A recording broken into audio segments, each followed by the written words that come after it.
துவாரகா என்னும் ஒரு காட்டு பகுதிக்குள் தனது ஆடுகளை மேய்ப்பதற்காக ஒரு ஆடு மேய்ப்பாளர் தனது ஆடுகளை அந்த காட்டு பகுதிக்கு அழைத்து வந்திருந்தார். ஆடுங்களெல்லாம் காட்டுக்குள்ள போகாம பார்த்துக்கணும், ஏகப்பட்ட ஆபத்துங்க இருக்கு.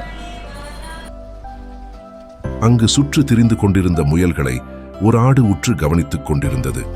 சிறிது நேரத்தில் அந்த முயல்கள் காட்டை நோக்கி ஓடத் தொடங்கியது.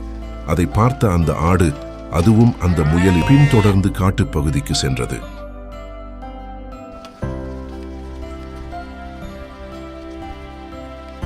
அந்த ஆடு காட்டுப் பகுதிக்கு சென்றது அறியாத அந்த காவலர் காவல் காத்துக் கொண்டிருந்தார்.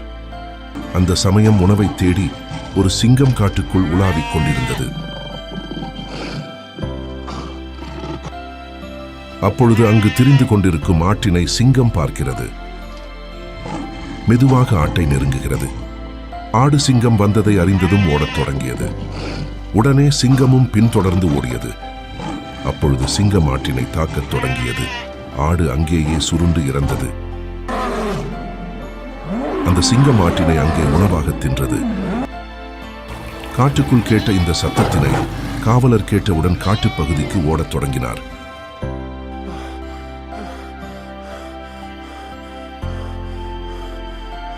அங்கு இறந்து போன அந்த ஆட்டினை பார்த்து அந்த காவலர் கோபப்பட்டார்.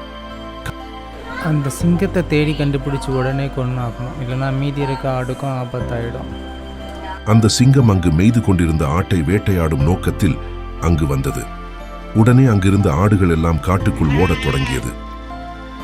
அந்த காவலன் சிங்கத்தை கொல்ல முடிவு செய்கிறான்.